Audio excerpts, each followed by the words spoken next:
तूच हवी मला भाग 2. आज नंदिनी घरातून लवकरच ऑफिसला आली होती. राम आल्या आल्या ती त्याच्या कॅबिनकडे गेली. May I come in sir? Nandini म्हणाली. Yes please. राम म्हणाला. ग्रीट करायचे म्हणून नंदिनी बोलली. Good morning sir. रामने जसं तिच्याकडे पाहिलं तसा तो पुन्हा स्तब्ध झाला. आज नंदिनी काही वेगळीच भासत होती. आज तिने लेव्हेंडर कलरचा फुल स्लीव्हचा अनारकली ड्रेस घातला होता. त्यात हलकासा मेकअप, केस मोकळे सोडले होते. कानात झुमके, कपाळावर साजेशी टिकली, एका हातात ब्रेसलेट आणि एका हातात घडी, आणि डोळ्यावर चष्मा, आणि तिची किलर स्माईल. राम मनात, आधीच यांना पाहिलं की काय होतं काय माहिती. त्यात आज तर या इतक्या सुंदर दिसत आहेत. खरंच असं वाटते आहे यांना असंच पाहत राहावं आणि हा क्षण इथेच थांबावा. पुन्हा स्वतःलाच 1 minute Ram. Don't be A like stupid. काय बोलतोय तू? ही मुलगी बिना वायरची करंट आहे. झटके खूप देते. तू जरा लांबच राहा. समजलं? इकडे नंदिनी. काय माणूस आहे. फक्त गुड मॉर्निंग सर एवढंच तर बोलली. यात एवढा काय विचार करायचे? कृष्णा, काय करू या माणसाचं? Tubelight sir. नंदिनी जणू ओरडलीच. Wow, George's. आणि रामच्या तोंडून हा शब्द बाहेर पडलाच. त्यांच्या नकळत काय बोलला सर? नंदिनी कुठे काय? तुम्हाला काही ऐकू आलं का? हो, वाव जॉर्जेस, असं काहीतरी नंदिनी बोलली. हा ते होय बोललो. मग त्याचं काय? 1 मिनिट, तुम्हाला असं तर नाही वाटत आहे ना की हे कॉम्प्लिमेंट तुमच्यासाठी आहे? जर असं वाटत असेल ना तर हा तुमचा गोड गैरसमज आहे. तो तुमच्या डोक्यातून काढून टाका. आणि खरं तर तुमचा आणि जॉर्जस या शब्दाचा दूर दूरपर्यंत काही एक संबंध नाही. मी त्या टुलिपच्या फुलांबद्दल बोलत होतो. खरंच किती गोड आहेत ही फुले. राम कधी तिच्याकडे तर कधी फुलांकडे बघत बोलत होता. नंदिनी मात्र त्याच्याकडे खाऊ की गिळू या अविभावात बघत होती. आतापर्यंत बोल म्हणावं लागत होतं आणि आता याचं तोंड कसं बंद करू? कृष्णा, कुठे आणून फसवलंस? आता जर हा ट्यूबलाईट माझा बॉस नसताना तर याला सांगितले असतं नंदिनी भोसले काय आहे ते. आतापर्यंत हसत त्याच्याकडे पाहत असलेली नंदिनीला पाहून राम नंदिनीला बोलला. मिस नंदिनी कुठे गायब? कुठे नाही सर. खरंच खूप गोड आहेत फुले. आणि राहिला प्रश्न माझा, तर पाहणाऱ्यांच्या डोळ्यात सुंदरता हवी, दिसणाऱ्याच्या चेहऱ्यात नाही. पाहणाऱ्याने चेहरा पाहिला तर त्यावरून सुंदरता ठरते, आणि जर मन पाहिले तर मनावरून. नंदिनीचे हे बोलणे ऐकून तर राम तर आणखीनच वेडा झाला, पण तसे न दाखवता पुन्हा तिच्या जवळ आला. त्याने तिचे दोन्ही हात घट्ट पकडले. तशी नंदिनी हात सोडवण्याचा प्रयत्न करू लागली. Sir leave me. हात दुखतोय माझा. श्श. राम, चुप बसा. आणि what do you mean Miss Nandini? तुम्हाला काय वाटतं? मी काय मुलींना फक्त त्यांच्या सुंदरतेमुळे बघतो? How dare you? तो रागात तिचा हात आणखी घट्ट पकडत होता. नंदिनीचे पूर्ण डोळे पाणावले होते. ती तसाच हात सोडवण्याचा प्रयत्न करत बोलली. पण सर, मी तर फुलांच्या बद्दल बोलले. तुम्ही गैरसमज करून घेताय. राम तिच्या डोळ्यात एकटक बघू लागला. जसे तिचे पाणावलेले डोळे पाहिले तसा त्याने पटकन तिचा हात सोडला व हातात घेतला. सॉरी मिस नंदिनी, खूप दुखतंय का? सॉरी, मला राग कंट्रोल होत नाही. रागात मी तुम्हाला खूपच दुखावलं. त्याच्याही नकळत त्याचे डोळे पाणावले होते.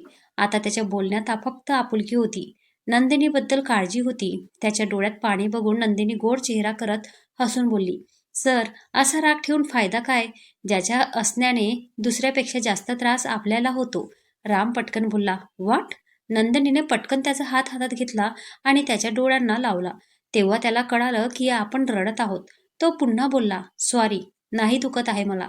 ओके सर, मी काम करते माझं. हां, राम म्हणाला. जाता जाता नंदिनी त्याला ऐकू न यावे अशा आवाजाने बोलली. ट्यूबलाईट. आणि राम तिच्या पाठमोऱ्या आकृतीला पाहून बोलला. तुम्ही खरंच खूप गोड आहात मिस नंदिनी. इकडे नंदिनी तिच्या कामात व्यस्त झाली आणि राम त्याच्या कामात.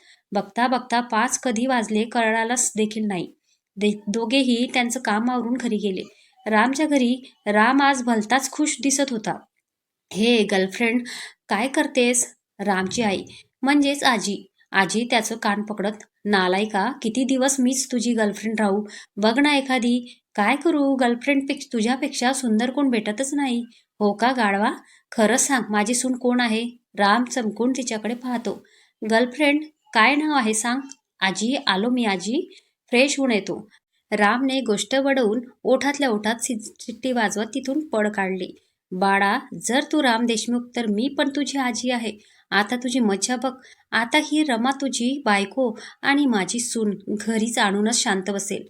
तू देख अब ये डिटेक्टिव्ह रमा क्या क्या करती है. रात्रीचे 1:30 झाले होते तरी रामाला राहून राहून नंदिनीची आठवण येत होती. तिचं बोलणं त्याला आठवत होतं. सर, असा राग ठेवून फायदा काय? ज्याच्या असण्याने सर्वात जास्त दुःख स्वतःला होईल. पण इकडे नंदिनी मात्र स्वतःचा हात चोळत बसली होती. कृष्णा, खूप दुखतोय रे हात. बघ कसा लाल लाल झालाय त्या ट्यूबलाईटचा ना. तर मग मी काय करू पुन्हा स्वतःलाच. चुप बस. त्याच्या समोर तर मोठं बोलली. नाही दुखत हात. ह्याव त्याव. मग आता काय इवळते? होय नंदिनी, हे पुढं पुढं बोलायचं कधी सोडणार? नंदिनीची आई म्हणाली. हां बोल ना आई. नंदिनी म्हणाली. बाळा, तुझ्यासाठी एक स्थळ आलंय. मुलगा खूप चांगला आहे, तुला सांभाळून घेईल. आई म्हणाली. पण तुला माहित आहे ना माझं अमोलवर किती प्रेम आहे. मी त्याला नाही विसरू शकत. आणि सॉरी, पण माझ्या अमोलची जागा मी कोणाला नाही देऊ शकत आई. प्लीज मला समजून घे. प्लीज. अगं बाळा, तो नाही येऊ शकत आता. ते शक्य नाही. 8 वर्षे याच विश्वासात जगते तू. तो नाही येणार. आता तरी तू तुझ्या आयुष्यात पुढे जा. नाही नाही नाही, अजिबात नाही. माझा अमोल आहे, तो मला सोडून कुठेच गेला नाही. जर तो या जगात नसता तर मी सुद्धा तुझ्यासमोर नसते. माझं मन सांगतंय माझा अमोल अजून आहे, तो नक्की येईल. आणि इतकं वेळ रोखून ठेवलेल्या अश्रूंनी त्यांचा बाण सोडलाच. बाळा शांत हो. नंदिनीची आई म्हणाली. आई प्लीज तू जा इथून. प्लीज. नंदिनीने दरवाजा बंद केला आणि खिडकीतून आकाशाकडे पाहू लागली. डोळ्यातून अश्रू ओघळत होते. तशीच ती एकही हुंदका न देता अश्रूंना वाट देत होती. अमोल देसाई, नंदिनीचा लहानपणीचा मित्र. दोघे एकमेकांचा जीव की प्राण होते. दिसायला गोरापान, गारे डोळे, हाईट परफेक्ट, एकदम हिरो पर्सनॅलिटी. कॉलेजच्या तर कित्येक म्हणण्यापेक्षा हर एक मुलगी त्याच्यावर फिदा होत्या. पण त्याला फक्त नंदिनीचे वेड. त्यात भरीसभर म्हणून साहेब सुरेख गाणी म्हणायचे आणि कविता सुद्धा करायचे. ए अमोल, उठना रे. कुंभकर्णा, किती झोपते? काकू सांग ना याला. कवापासूनची उठवते, रेडा हलत सुद्धा नाही. ए बाई, तुझा आणि काय ताप मला. जा ना, काकूंना काय काम नाही लावलं काय तुला? की नाश्ता नाही दिला? सकाळी सकाळी माझं डोकं खाते. जा ना ग. आज सुट्टी आहे. आज तरी पिडू नको ग आहे. अमोल, शपथ सांगतो, आता जर तू नाही उठला ना तर मी पण तुझ्यासोबत झोपणार. नंदिनी बोलली. काय? परत बोल. अगं ये माकडीने मुलगी, आहेस का ग तू? सांगतो नाही. वेडाबाई सांगते म्हणायचं मुलींनी. आणि काय म्हणाली? माझ्यासोबत झोपणार? कंट्रोल. तू मैत्रीण आहेस माझी, बायको नाही. थोडं कंट्रोल ये आध्या. माकडा, नालायका, तुला काय लाज? काय पण बोलतोय? काकूंना सांगू का? नंदिनी म्हणाली. सांग जा. पण मी पण सांगणार. मला तुझी लाडकी म्हणाली. चुप. त्याचं बोलणं तोडत नंदिनी म्हणाली. सुरुवात कोणी केली? बरं उठ की आज तू मला फिरायला नेणार होता. लक्षात आहे ना? चल उठ चटकन. हो हो माते. अमोल जवळजवळ तिच्या पाया पडत म्हणाला. बरं नंदिनी, मी काय म्हणतोय, मला आंघोळ करायचा कंटाळा आलाय. तू घालशील आंघोळ? हो, एवढंच थांब हां, आलो. सॉरी सॉरी, आले. नंदिनीने झाडू घेऊन जे झोडायचं चालू केलं. अमोल घरभर पडत होता. अगं बाई, चेष्टा करत होतो, सॉरी ना. अमोलचा रडवलेला चेहरा पाहून नंदिनी विरघळली. बरं जा. नंदिनी बोलली. वेडाबाई, एवढं समजत नाही, प्रेम करतोय तुझ्यावर. अमोल मनात बोलत फ्रेश व्हायला गेला. दोघेही फिरायला आले होते. ए वाव, किती मस्त आहे ही जागा. ए चल ना अमोल, आपण तिकडे जाऊया. किनाऱ्याकडे बोट करत नंदिनी म्हणाली. अगं हो हो, थांब ना. नंदिनी त्याला ओढतच नेत होती. ती फक्त भिरभिरणाऱ्या फुलपाखरांसारखी वेडी होऊन इकडे तिकडे फिरत होती, हसत होती आणि अमोल तिला बघून हसत होता. ए अमोल, हे घे. नंदिनी गिटार पुढे करत म्हणाली. हे कुठून आणली तू? अमोल म्हणाला. तुझ्यासाठी घेतलं, तुला आवडतं ना म्हणून. चल पटकन गाणं म्हण आता. नंदिनी तरवेळेला सारखं गाणं ऐकत होती. संपलं गाणं. अमोल म्हणाला. हां, हो. त्याच्या बोलण्याने ती भानावर आली. मस्तच. किती गोड गातो तू अमोल. तू सिंगर हो. खूप पब्लिसिटी होईल. माझी पब्लिसिटी तर फक्त तू आहेस. अमोल म्हणाला. ए माकडा, मधून मधून काय होतं रे तुला? तसलं काय असलं काय तर सांग, आपण दवाखान्यात जाऊयात. थांब काळे, तुला सांगतो. पूर्ण समुद्र किनारा यांच्या हुल्लडबाजी सुरू होती. दमलो मी, थांब बाबा. नंदिनी म्हणाली. नंदिनी. अमोल तिच्याकडे पाहत बोलला. हा बोल ना. एक प्रॉमिस करशील? मला बोल तरी. नंदिनी तू कायम हसत राहशील. मी असो वा नसो हे ऐकताच नंदिनीचे डोळे पाणावले. तू असं का बोलतोयस? अमोल तू मला सोडून कुठेच जायचं नाही समजलं? नंदिनीने लगेच त्याला घट्टमिठी मारली. मी ना तुला असं पकडून ठेवणार की कोणी तुला माझ्यापासून लांब नाही नेणार. वेळाबाई रडते का? इथेच आहे मी. नाही, मी तेव्हाच रडायचं बंद करेन जेव्हा तू मला एक प्रॉमिस करशील. आणि ते काय? काहीही झालं तरी एकमेकांपासून वेगळं व्हायचं नाही. आणि झालोच तर एकमेकांना विसरायचं नाही. तिच्या या बोलण्याने अमोल फक्त तिच्या डोळ्यात एकटक बघू लागला. निशब्द होऊन प्रॉमिस मी अमोल. हो ग वेडाबाई हो. आणि पुन्हा त्या दोघांनी एकमेकांना घट्टमिठी मारली. कितीतरी वेळ ते असेच होते. ते सगळं आठवताच नंदिनीला गहीवरून आले. कृष्णा, माझा अमोल नक्की येईल हा माझा आत्मविश्वास आहे आणि माझं प्रेम सुद्धा. ती अशीच एकटक आकाशाकडे बघत होती. इकडे रामची आजी. हॅलो सचिन. हा बोल ना आजी. काय कशी काय आज चक्क माझी आठवण? ए गाढवा, आधी मी सांगते ती नीट ऐक. हो हो बाई बोल. रामच काय चाललंय नेमकं? म्हणजे आजकाल जरा जास्तच असतो रे. गाणी काय म्हणतोय? कोणावर चिडत नाही. काय विषय काय आहे? आजी विषय आहे मिस नंदनी. काय म्हणजे? आजी म्हणाली सचिन आतापर्यंतच्या नंदनी आणि रामचा सर्व संवाद सांगतो. आजी आपला राम तर पूर्ण फ्लॅट आहे बघ तिच्यावर. बरं तर असा विषय आहे. आता माझी सून हीच होणार. राम तुला सांगते तसं करायचे. फक्त रामला जाऊन बोलायचं की तू नंदिनीला लाईक करतो. आणि हो होता होईल तितकं नंदिनीच्या जवळ राहा. समजलं? हो. इकडे राम. काय यार हा संडे येतोयस कशाला? खरं तर रामला नंदिनीशी बोलायचं होतं. त्यात तिला पाहिल्याशिवाय त्याला करमेनासं झालं होतं. फोन करू काय त्यांना?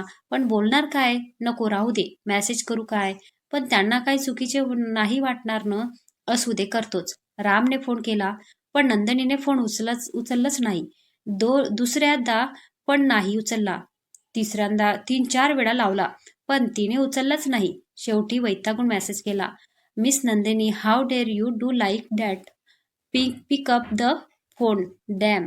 तरीही पुढून काही रिप्लाय नाही आला. शेवटी त्याला राग अनावर झाला. त्याने तडक ड्रॉवर मधून गाडीची चावी काढली आणि डायरेक्ट गाडी नंदिनीच्या घरी वळवली. रागात गाडी चालवतच तो नंदिनीला फोन करत होता. चेहऱ्यावर स्पष्ट राग दिसत होता पण मनात काळजी सुद्धा होती. तिच्या दारात येताच त्याने गाडी तिथेच सोडली आणि दार वाजवू लागला. नंदिनीच्या आईने दरवाजा उघडला. कोण? नंदिनीची आई. मी राम, मिस नंदिनीचा बॉस. हा हा ये ना बाळा, आत ये. अहो नंदिनीचे बॉस आलेत. नंदिनीला बोलवता काय? नको नको मीच जातोय तिकडे, फक्त त्यांची रूम दाखवा.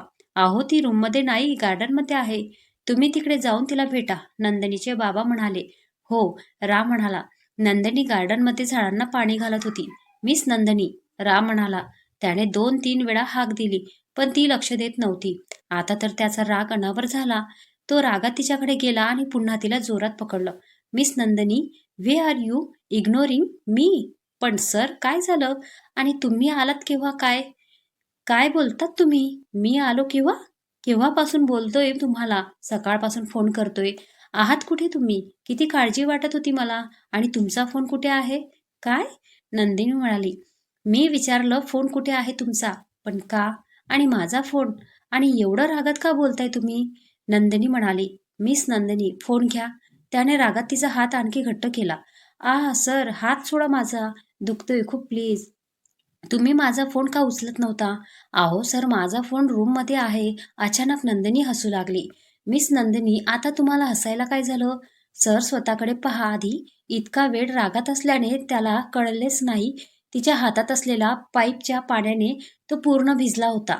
नंदिनीला मनसोक्त हसताना पाहून राम सुद्धा हसू लागला.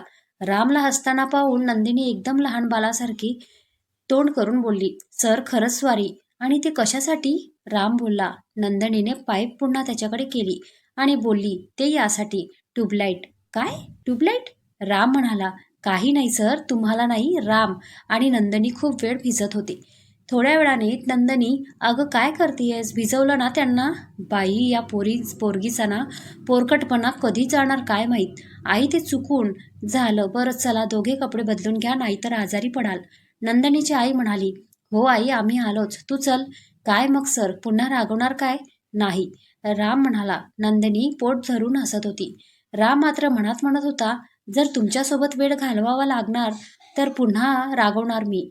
I just crazy about you miss Nandni. दोघेही हॉलमध्ये आले. आलात तुम्ही? नंदनी आधी जाऊन कपडे बदलून ये. आणि राम तुम्ही चला माझ्या रूममध्ये कपडे बदलून घ्या. नंदनीचे बाबा प्रवीणराव म्हणाले. नको नको काका, मी जातोय घरी. राम बोलला. जा तुम्ही पण जेवून जा. अनिता, नंदनीची आई. नाही नको. राज एवढंच बोलला. तोवर पुढे कमरेवर हात ठेवून उभी असलेली नंदिनी त्याला दिसली. बिचारा पुढे काय बोलतोय. हो मी आवरून येतो. सगळे जेवायला बसले. वाव स्वादिष्ट. राम म्हणाला.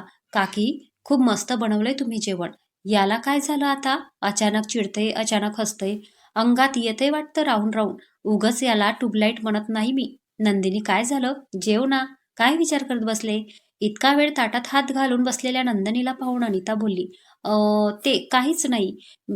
नंदिनी जेवण झाल्यानंतर सगळे बोलत असलेले होते. नंदिनी म्हणाली, सर आपण लुडो खेळू चला. बाबा आणि माझी एक टीम, तुमची आणि आईची एक टीम. ठीक आहे, पण मिस नंदिनी मला नाही येत खेळता. नंदिनी मनात. हो ते पण आहेच. तुम्हाला चिडल्याशिवाय आणखी येतच काय? पुन्हा हसत, त्यात काय एवढं अवघड, मी शिकवते. ठीक आहे चला, तुम्ही माझ्या टीममध्ये, बाबा आणि आई एका टीममध्ये. ओके ना बाबा? हां ओके. चला तर मग. सगळे खेळत होते. नंदिनी तर पहिल्या डावातच जिंकली. आता फक्त राम आणि आईची बाबा. मिस नंदिनी, मला काही कळत नाही आहे यातलं. प्लीज हेल्प करा. तुम्ही व्हा बाजूला. नंदिनी खेळू लागली. बाबा जिंकले. आता फक्त नंदिनी आणि आई. दंगा करून करून नंदिनी जिंकली. ए हुर, सर आपण जिंकलो. नंदिनी रामला घेऊन दंगा घालू लागली. राम सुद्धा खूप एन्जॉय करत होता. किती हॅपी असते ना नंदिनी राम सोबत. अनिता प्रवीणरावांना बोलली. हो प्रवीणराव, चला मग मी निघतो. राम म्हणाला. इच्छा तर नाही आहे माझी. थांबा ना अजून, काय घाई आहे? प्रवीणराव म्हणाले. नाही, निघतो मी. पुन्हा येईन पुढील आठवड्यात. मिस नंदिनी, काका आणि काकू, thanks for making my day special. मी आजपर्यंत इतकं एन्जॉय नाही केलं कधी. रामच्या घरी. हाय सचिन, तू कधी आलास? राम म्हणतो. मी कधीच आलोच. तुझं सांग, तू होता कुठे? मी ते होतं काम. गेलतो जरा बाहेर. बोल, काय काम काढलं? आलात काय साहेब? गेलता कुठे आजी? अगं होतं जरा काम म्हणून गेलतो. राम म्हणतो. बरं ते जाऊ दे आजी. तुला असं नाही वाटत आता लग्न करावं माझं? लग्नाचं वय झालंय. सचिन म्हणतो. आजी बोलली. गाढवा, लाज वाटते का तुला? सचिन म्हणतो. अगं आजी, लागायचं काय त्यात? मी तर मुलगी पण पाहिलीये. आमच्या ऑफिसमधली, खूप सुंदर आहे. आणि तिचं नाव काय आहे? राम म्हणतो. नंदिनी भोसले. सम्या? राम जवळजवळ किंचाळतच. काय बोलतोय तू? का? तुला काय झालं? एक मिनिट. तू नंदिनीवर प्रेम वगैरे नाही ना करत? ए बाबा, तसं काय असलं तर डोक्यातून विचार काढून टाक. ती फक्त माझी आहे, समजलं? सचिन रामला तर त्याला खाऊ की गिळू असं झालं होतं. पण तसं काही नाही दाखवत. छे, मी आणि मिस नंदिनी. काहीही काय बोलतो. चल मी जातो, मला काम आहे. विषय बदलून तो तिथून गेला. आजी, सचिन तीर सही निशाने पे लगा है. हो आता बघस तू मज्जा. सचिन म्हणाला. सॉरी, खरं तर मी नंदिनीचा पूर्ण पास्ट टाकणार होते, पण म्हटलं आधी नंदिनी आणि रामची स्टोरी कंटिन्यू करूयात. आणि योग्य वेळी मी नंदिनीचा पास्ट नक्की टाकेन. मित्रांनो, जर का तुम्हाला ही स्टोरी शेवटपर्यंत हवी असेल तर तुमचा प्रतिसाद चांगला मिळाला तरच मी ही स्टोरी पूर्ण करणार आहे. सो कमेंट करून कळवा आणि आजचा भाग कसा होता तेही सांगा. आणि व्हिडिओला लाईक करा आणि चॅनलला सबस्क्राईब करायला विसरू नका. धन्यवाद.